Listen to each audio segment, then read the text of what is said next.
Hey everybody! Seven and I are going to give a shot at creating our own cookies today. Seven and Gloria love their oxbow treats. And they really do beg for them and they really enjoy them and I love to give them to them. But I don't just have Seven and Gloria here. I have Seven and Gloria and I have a number of lovely foster pigs that also love cookies. So it becomes a little bit expensive to always be purchasing bags of oxbow. They don't last very long here. So I've decided to give making my own cookies a try. Seven's going to be here and assist me. We'll see how we do. So what we're going to do is we are going to start with oxbow pellets. I'm going to put them in the food processor.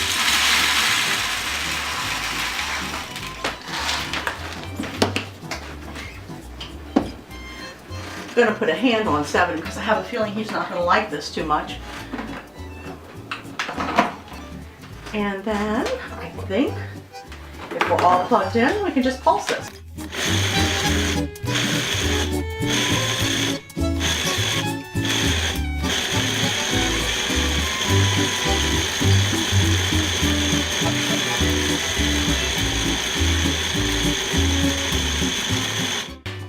Well, obviously it takes a lot of grinding for these pellets, but I think that part's looking pretty good. Next thing I'm going to add are Quaker oats. I'm adding them later on just because I don't want them ground quite so fine. And I don't know how much I'm going to add of anything here. I'm just playing it by ear. I'm going to see what it looks like when I mix my binder in and just go from there. The soft oats didn't take long at all to get a little chopped up. That I wanted them a little thicker, a little more of what's going on. I'll put Mr. Seven back down. Next thing I'm going to do, and I actually do need to look a little bit more into this, I am going to put a little bit of liquid vitamin C in here. Just because anytime you can add extra C to a guinea pig's diet, it's good to do so. However, I'm afraid that, and this is what I need to look into, when I go to bake off these cookies, it could destroy the vitamin C. So I'll have to do some research into that. And the next thing I'm going to do is put some pumpkin in here. Pumpkin's going to be the binder. This is organic pumpkin. It's not sweetened. It is not pumpkin pie filling. It's just organic pumpkin. So we're going to put that in.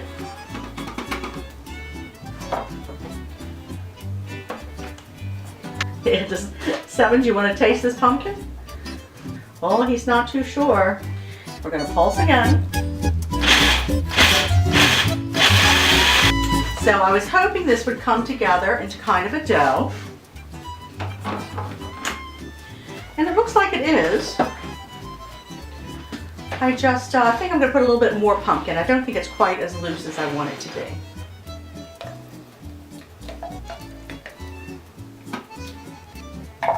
Off. So a little bit more pulsing.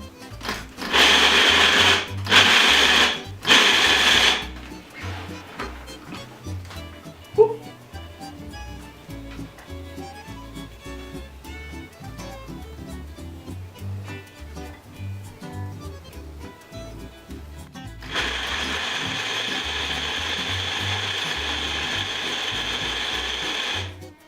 I think it's time to get it out and put it in a mixing bowl. Thank you. Okay, Seven. Oops. Drop some things, bud. What do you think?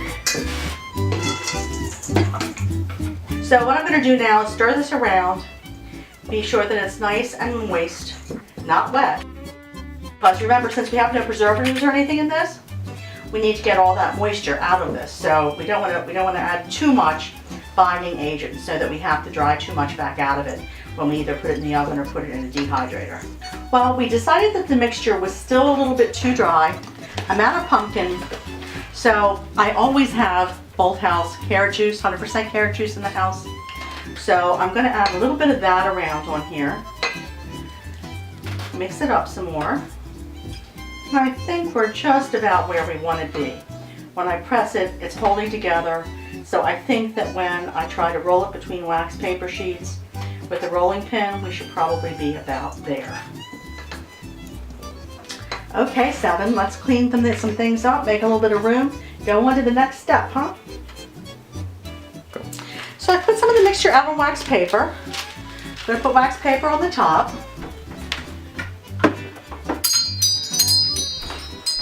And get out the rolling pin and see how it works. See if it's where it needs to be, or if I need to add a little bit more carrot juice. I was thinking that the other thing I could add would be unsweetened applesauce. I always have some of that around.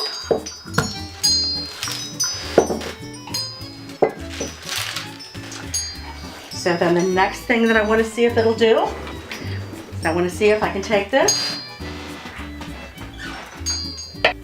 maybe cut it into some squares.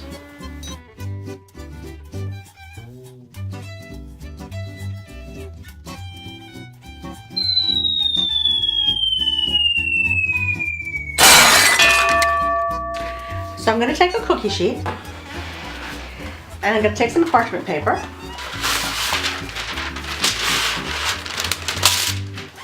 Put the parchment paper on my cookie sheet.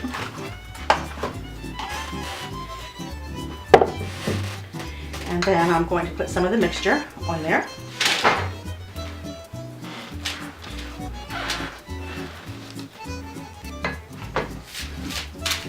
Press it down a little bit more with my hands to get it to stick together a little bit.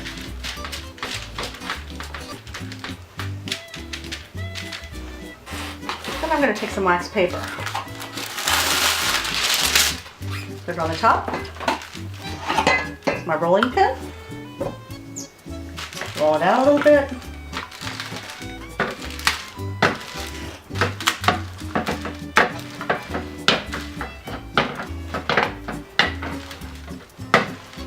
Might be easier if I don't put it in the pan yet.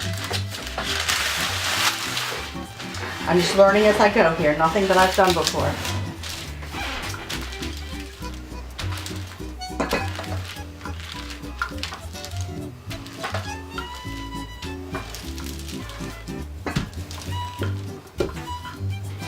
Okay, that seems like a nice thickness to me.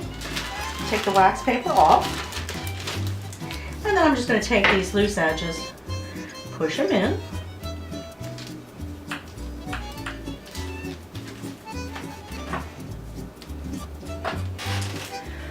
And I'd say I have this at maybe, I think it's about 1/4 inch thick.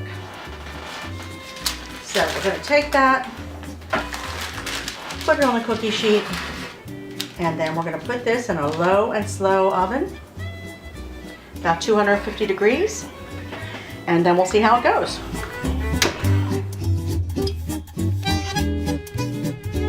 So here we are, 4 hours later. We baked the mixture on a low, slow oven until everything got nice and dry. So as you can see, my little taste tester here seems to think it tastes good, so that's good since he really didn't like the raw batter at all. I can see that my desire to omit the honey from the recipes was probably not a good idea.